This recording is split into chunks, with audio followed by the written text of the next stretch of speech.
Before you invest in any IPO or initial public offering in the stock market, the government makes you and your lawyers and your investment bankers create a big book, again called a prospectus. It's really, really big, and you can actually, it's called an S1. You can go to sec.gov and read it.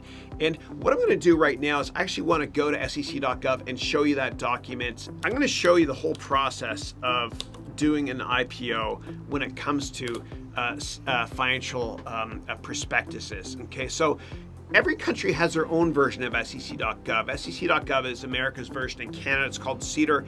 Other countries have their own versions. And basically what it means is this.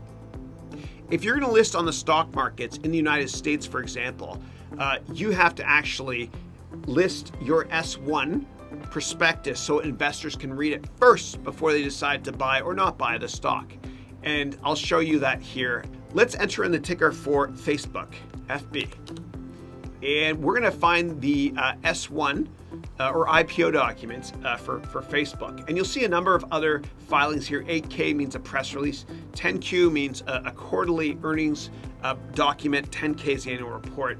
But what we're looking for is the S1. So we're going to search for S-1.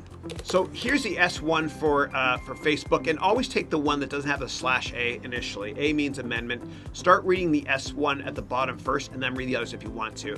And we see that this was published on February 1st, 2012, which was before the Facebook IPO. And by law, Facebook had to publish this before the IPO, well in advance of the IPO, so that all potential investors get access to the same information at the same time, and all investors can decide if they want to invest in Facebook or not. So let's go through this statement here. Here it is here. It looks boring. You don't have to read the whole thing. You can search for keywords. So I'm going to show you how to do that in a second. But this document here, and you can see here, it's extraordinarily long. It's mostly black and white text, a couple of images, a couple of statistics. Back then, they only had 845 million users, a lot higher today, billions now. And then here you can see that you go through the entire business model as well as the pros and cons of the company, the management team, what management makes. You can do research on the management team here as well. And you can also read about risks. So I'm going to click here on risks. So here's a bunch of risks, and it's very long. And lawyers create this document along with investment bankers. And so what you can do is you can read through the risks here on Facebook, or any company for that matter, before you decide to invest. And so here's one risk here. We generate a substantial majority of our revenue from advertising. And anyway, you can read through that. So in 2009, 98% of their business model revenue-wise was advertising, which went down to 85% in 2011. It's probably a lot lower now. Now, I know, like I invested in Facebook when it was a private company, and I sold it before it went public. Then I invested in the IPO, and I actually sold it on day one. And the reason I sold it on day one, and it's been a great investment since, I just don't do public stocks often.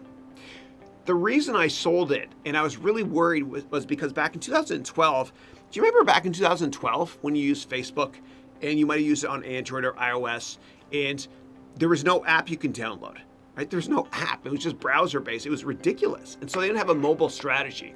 And so I was worried about that at the time also, for not just the fact they didn't have that mobile app, but because I was worried that, you know, if as people start to use Facebook in a mobile app longer term or using this device, the real estate on the screen is a lot lower, so you can't put as many ads. They've since worked on that, and they've had sponsored stories, which has worked out exceptionally well for them.